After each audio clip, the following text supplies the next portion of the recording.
दिन भर काम करते करते वैसे भी हमारे पास बिल्कुल एनर्जी नहीं बचती है, लेकिन जब फेस्टिवल्स आते हैं ना तो हमारी जो बची कुची एनर्जी है वो भी इसमें चली जाती है। घर को पूरा डीप क्लीन करने में, एक एक चीज़ें निकाल के साफ़ करने में। सभी होम मेकर्स के लिए ये बहुत ही ज़्यादा डिफ़िकल्ट काम है पूरे घर की डीप क्लीनिंग करना। लेकिन जो वर्किंग लेडीज़ है ना उनके लिए और भी ज़्यादा डिफ़िकल्ट हो जाता है, क्योंकि कई बार उनको अपने ऑफिस से छुट्टी भी लेनी पड़ती है और उसकी वजह से फिर उनका जो ऑफिस का काम है वो भी काफ़ी पेंडिंग रह जाता है। और हमारे जो होम मेकर्स हैं उनके भी घर के काफ़ी सारे काम छोटे छोटे पेंडिंग रह जाते हैं, क्योंकि फेस्टिवल्स आ रहे हैं तो डीप क्लीनिंग को हम प्रायोरिटी में ले लेते हैं और उसको ही पूरा करते रहते हैं। लेकिन कुछ टिप्स फॉलो करके ना नेक्स्ट ईयर जब कोई भी फेस्टिवल आएगा ना, आपको किसी भी फेस्टिवल में डीप क्लीनिंग की ज़रूरत नहीं पड़ेगी। आप थोड़ा थोड़ा जो क्लीनिंग है वो साल भर करते रहिए। जब भी आपको समय मिलता है, जब भी आपको कोई छुट्टी मिलती है, थोड़ा थोड़ा सा क्लीनिंग निकालिए घर का। आपको बिल्कुल भी किसी भी फेस्टिवल में डीप क्लीनिंग करना ही नहीं पड़ेगा। हेलो, नमस्ते एंड वेलकम बैक गाइस। आज के वीडियो में कुछ टिप्स शेयर करूंगी जिससे कि आपके काम जल्दी जल्दी निपट जाएं और जो घर की साफ़ सफाई है उसमें भी आपका समय बर्बाद ना हो। चाहे कोई फेस्टिवल रहे, चाहे कोई भी समय रहे, साल भर आपका जो घर है ना वो हमेशा ही साफ़ सुथरा रहेगा। बहुत ही छोटी सी चीज़ है, हम अपने किचन से स्टार्ट करते हैं। जब भी हम कुकिंग करते हैं ना तब किचन क्या है ना कि बार बार गंदा होता रहता है। मैं हमेशा खाना बनाकर किचन में ही रखती हूँ, क्योंकि फिर डाइनिंग टेबल पे लेकर जाओ फिर वो बार बार ठंडा हो जाता है और गर्म करने के लिए वापस से उसको किचन में लाना पड़ता है, तो इसमें भी ना बहुत ज़्यादा टाइम वेस्ट हो जाता है। तो मैं उसको किचन में ही रहने देती हूँ। जब भी हमें खाना चाहिए हम वहीं की वहीं गर्म करके वहीं से ले लेते हैं। लेकिन क्या होता है कि जब भी इसके जो प्लेट्स हैं उसको मेरे हस्बैंड या फिर मेरी बेटी नीचे रखते हैं ना काउंटर पे, तो फिर काउंटर वापस से गंदा हो जाता है। तो मैंने एक बड़ा सा ट्रे रख दिया है जिसमें सारे जो स्पून्स है, जो स्पैचुलास है वो रख सकते हैं, और जो प्लेट्स हम अपने बर्तनों के ऊपर ढक के रखते हैं उन प्लेट्स को भी उस ट्रे में रखा जा सकता है। क्योंकि ट्रे बड़ा है तो ये तीनों चीज़ें, बहुत सारी चीज़ें इसमें हम रख सकते हैं। इससे ना जो काउंटर है वो बिल्कुल भी गंदा नहीं होगा, बार बार आपको साफ़ करने की ज़रूरत नहीं पड़ेगी। देखिए मैंने यहाँ पे बड़ा सा ट्रे यूज़ किया है, इसमें तीनों के तीनों मेरे स्पैचुलस, जो स्पून्स जिससे हम खाना निकालते हैं वो रखे हुए हैं, और जिससे मैंने ढका हुआ था वो प्लेट्स भी मैंने इसके ऊपर रख दिया है। तो नीचे का जो काउंटर टॉप है बिल्कुल क्लीन है। ये छोटी छोटी जो चीज़ें होती हैं ना, अगर इसको हम फॉलो करेंगे ना तो हमारे बहुत सारे काम वहीं पर कम हो जाते हैं और थोड़ा समय हमें दूसरी चीज़ों के लिए भी मिल जाता है। जैसे हमने फूड यहाँ से निकाला, अब प्लेट्स के लिए, चम्मच के लिए तो हमने ट्रे रख लिया, लेकिन निकालते समय भी गैस पे या फिर काउंटर पे थोड़े बहुत छींटे गिर जाते हैं, थोड़े बहुत खाने की चीज़ें गिर जाती हैं, तो उसी टाइम उसे क्लीन कर लीजिए। आप बात का बिल्कुल भी वेट मत कीजिए कि मैं बाद में आराम से शाम को जब चाय बनाऊंगी तब क्लीन करूंगी या फिर बाद में आने के बाद साफ़ सफाई करूंगी। उसी टाइम अगर आप क्लीन कर लेंगे ना तो वो ज़्यादा बढ़ेगा नहीं, क्योंकि ये चीज़ें सूख जाती हैं। सूखने के बाद आपको स्क्रब करना पड़ता है, स्क्रबिंग में भी बहुत ज़्यादा फिर समय निकल जाता है। तो ये आप अगर उसी टाइम पे कर लेंगे, जब आपने देखा कि वहीं पे गिर गया है थोड़ा सा खाना, उसको वहीं पे पोंछ लीजिए और वहीं पे साफ़ हो जाएगा। फिर आपको बाद के लिए कोई काम ही नहीं बचेगा। इससे आपका जो किचन है, जो काउंटर है, वो हमेशा ही क्लीन रहेगा। कोई भी चीज़ अगर आपको गंदी दिख रही है, आप उसी टाइम साफ़ कर लेंगे ना तो आपका समय भी बचेगा और उस समय को आप यूटिलाइज़ कर सकते हैं अपनी छोटी मोटी क्लीनिंग निकालने में। ज़रूरी तो नहीं है ना कि हम फेस्टिवल का वेट करें। अगर आपको कोई चीज़ें गंदी दिख रही है अपने किचन में तो, और आपके पास समय है, क्योंकि आपने किचन बीच बीच में साफ़ करते रहते हैं, खाना लेते समय या खाना पकाते समय आप क्लीनिंग करते रहते हैं, तो आपका वैसे भी समय बच जाएगा। तो आप उस टाइम पर अपनी छोटी छोटी सी डीप क्लीनिंग निकाल सकते हैं। जैसे कि अपनी एक ट्रॉली साफ़ कर ली या फिर आप अपने जो अप्लायंसेस हैं उनको साफ़ कर लिया। तो ये सारी चीज़ें ना आप वहीं की वहीं अपना जो टाइम बचा है उसको यूटिलाइज़ करते हुए अगर इसको क्लीन कर लेंगे तो सिर्फ फेस्टिवल में ही हमको क्लीन करना है, ये वाली चीज़ हमको ना छोड़ देनी चाहिए और पूरा साल भर ही छोटी मोटी क्लीनिंग करते रहना चाहिए। इससे एक साथ हमारे सर पे ना बहुत ज़्यादा काम का लोड नहीं आएगा। छोटी छोटी चीज़ें हैं, जल्दी जल्दी से साफ़ हो जाती हैं। आप अपना टाइम है जो बच रहा है किचन में काम करते समय या फिर आप कोई कुकिंग कर रहे हैं, उस टाइम पे छोटी मोटी क्लीनिंग निकाल लीजिए और उसी टाइम पे उसे साफ़ करके निपटा लीजिए।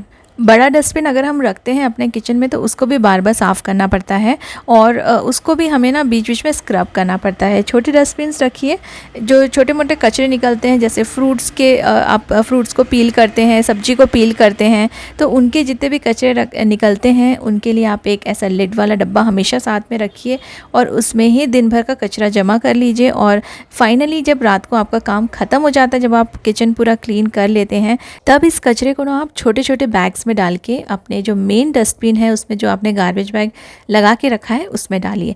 ऐसा करने से आपका गार्बेज बैग जो है ना वो गंदा नहीं होगा। गार्बेज बैग गंदा नहीं होगा तो आपको जो डस्टबिन है वो भी गंदा नहीं होगा। तो देखिए उसको भी आपको स्क्रब करने की ज़रूरत नहीं पड़ेगी। जहाँ आप अपना डस्टबिन रखते हैं वो एरिया भी ज़्यादा गंदा नहीं होगा, क्योंकि हर एक जो कचरा आपने डाला है वो छोटे छोटे प्लास्टिक्स या जो पैकेट्स आते हैं उनमें डाला है, या फिर आप छोटे बॉक्सेस भी, कागज़ के बॉक्सेस भी यूज़ कर सकते हैं। आप पेपर बैग्स भी यूज़ कर सकते हैं अगर गीला कचरा नहीं है।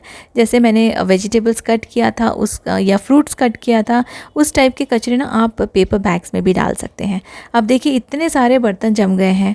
अब जब इतने सारे बर्तन हमारे सिंक में और हमारे काउंटर पे आ जाते हैं, और अगर किचन आपका मेरी तरह छोटा है, देखिए बिल्कुल स्पेस नहीं है, बस इतना सा ही सिंक है और इतनी जगह में ही मुझे सारे बर्तन रखने पड़ते हैं, वॉश करने पड़ते हैं। तो मेरे पास तो डिश वॉशर है तो मुझे सिर्फ रिंस करना पड़ रहा है, लेकिन जिसके पास डिश वॉशर नहीं है, स्पेशली वर्किंग लेडीज़ को इतना टाइम नहीं होता है कि वो ना पूरा का पूरा जो बर्तन है ना, ढेर सारे एक साथ बर्तन वॉश कर सकें। और अगर आपके पास हेल्प भी नहीं है तो बेटर है कि जब आपने कुकिंग की है तभी आप ये जो छोटे छोटे बर्तन हैं इन्हें साफ़ कर लीजिए। उससे ना आपका जो सिंक एरिया है वो कभी भी बहुत ज़्यादा गंदा नहीं दिखेगा। तो ये तो हो गई किचन को किस तरह से हम हमेशा ही साफ़ रख सकते हैं, सो डैट आपको बहुत ज़्यादा डीप क्लीनिंग की कभी भी ज़रूरत ना पड़े।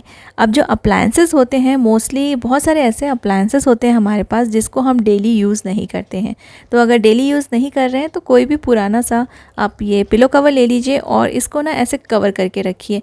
कवर करके रखने से दो चीज़ें हो जाएंगी कि ये तो एक तो गंदे नहीं होंगे क्योंकि ये डेली यूज़ नहीं हो पा रहे हैं, और जब भी आप इन्हें निकालेंगे ना तो ये आपको साफ़ साफ़ मिलेंगे। तो अगेन आपको डीप क्लीनिंग नहीं करनी पड़ेगी, बस ये सारी चीज़ें ना ऐसे ही आपको साफ़ सुथरी मिल जाएंगी। तो कवर करके रखिए। मैक्सिमम सामान जितना भी आप यूज़ करते हैं या फिर आप ओपन शेल्फ में रखते हैं और डेली यूज़ में नहीं आते हैं तो उनको ऐसे कवर करके रखिए, ये चीज़ें ख़राब नहीं होंगी। जो बेडशीट्स और ब्लैंकेट्स आप यूज़ करते हैं वो तो ठीक है, वो ऊपर ही रखने पड़ते हैं, लेकिन जो ज़्यादा यूज़ में नहीं आते हैं उनको आप बड़े बड़े पिलो कवर्स में कवर करके रख दीजिए। और इनको ऐसे रखिए कि इनमें बिल्कुल भी डस्ट ना जाए, इनको अच्छे से टाई कर दीजिए। मैंने 2 यहाँ पे पिलो कवर्स यूज़ किए हैं, तो इसमें ना कहीं से भी डस्ट नहीं जाएगा। तो फिर इनको भी ना आपको बार बार, जैसे विंटर आएगा उस टाइम पर आपको वॉश करने की ज़रूरत नहीं पड़ेगी। अब फेस्टिवल्स में हम सारी चीज़ें निकाल निकाल के क्लीन करते हैं, लेकिन देखिए अगर आप बीच बीच में जैसे हफ्ते में एक आध बार बड़े बड़े जो अप्लायंसेस हैं उनको हटा के साफ़ कर लेंगे, क्योंकि वो तो देखिए पीछे जब भी आप कोई बड़े अप्लायंसेस रखेंगे उसके नीचे और पीछे काफ़ी सारी धूल जमा हो जाती है। लेकिन फेस्टिवल्स का वेट क्यों करना, आप इसे रेगुलर बेसिस पे भी कर सकते हैं। तो बस आपको छोटा सा काम करना है, जब भी आपको समय मिलता है आपको अप्लायंसेस थोड़ा सा साइड में करना है और उनके पीछे और नीचे में अच्छे से साफ़ कर देना है। ऐसे आप एडिसिव हुक्स यूज़ कर सकते हैं उनको अच्छे से ऑर्गेनाइज रखने के लिए। उनके जो वायर्स यहाँ वहाँ फैले रहते हैं वो भी ऑर्गेनाइज लगेंगे। कुछ ऐसे अप्लायंसेस होते हैं, कुछ ऐसी चीज़ें होती हैं जो हम ऊपर ही स्टोर करना पसंद करते हैं, क्योंकि फिर जब भी ज़रूरत पड़े हम उनको ले सकते हैं। तो कुछ जैसे मेरी कटलरीज़ है, वुडन कटलरीज़ हैं, इनको मैं ऐसे वाले जार में रखती हूँ, लेकिन ओपन रहते हैं ना तो ये धूल तो होते ही हैं। तो बीच बीच में इनको भी साफ़ करते रहना चाहिए। अगर आप भी कोई ओपन इस तरह से कोई जार यूज़ करते हैं और उसमें कटलरीज़ रखते हैं तो उनके अंदर का नैपकिन चेंज कीजिए और फिर उन सबको धो के, जार को धो के बीच बीच में आप अपने जो कपड़े इसमें डिश वॉशर के ऊपर या फिर वॉशिंग मशीन के ऊपर कोई भी आप डालते हैं कोई कपड़ा तो उसे भी चेंज कीजिए, उसे भी वॉश कीजिए। तो देखिए आपका जो घर है वो हमेशा ही चमकेगा, उसे डीप क्लीनिंग की कोई ज़रूरत नहीं पड़ेगी। फेस्टिवल का वेट करने की ज़रूरत नहीं है। बीच बीच में अगर आप साफ़ सफाई करते रहेंगे आपकी एक एक चीज़ साफ़ रहेगी। और आप कभी भी इसे चेक करके देख लीजिए, जब आपको गंदा लगे तब आप कर सकते हैं, जब साफ़ है तो दोबारा से इसे क्लीन करने की ज़रूरत नहीं है। तो हफ्ते में एक आध बार मैं इन सब को क्लीन कर लेती हूँ। 10-15 दिन में एक बार मैं जो कपड़ा मैं डिश वॉशर पे बिछाती हूँ उसको मैं चेंज कर लेती हूँ। कुछ ऑर्गेनाइज़र्स भी हम यूज़ करते हैं अपनी चीज़ों को ठीक तरीके से रखने के लिए। तो इन रैक्स को भी आप हटा के बीच में साफ़ कीजिए। आपको थोड़ा सा डस्ट दिख रहा होगा पीछे, तो देखिए ये ना डस्ट जम जाता है। हफ्ते भर भी अगर आप नहीं करेंगे ना तो बहुत सारा डस्ट जम जाएगा। तो मैं हफ्ते में 1 या 2 बार करती हूँ, लेकिन मैं कुछ टाइम से नहीं कर पाई। तो देखिए बहुत ज़्यादा थोड़ा सा भी अगर इग्नोर कर दिया ना, नेग्लेक्ट हो जाती है कोई जगह, तो बहुत ज़्यादा गंदगी जम जाती है। तो अगर आप ये सारी स्टेप्स फॉलो करेंगे ना तो आप बिलीव मी, आपको बिल्कुल भी अपने घर को डीप क्लीनिंग करने की कभी भी ज़रूरत नहीं पड़ेगी। आई रियली होप आपको ये सारी चीज़ें पसंद आएंगी और इस तरह से आप भी अपने घर को क्लीन रख पाएंगे, सिर्फ फेस्टिवल्स में ही नहीं, पूरे 12 months. Thank you so much for watching.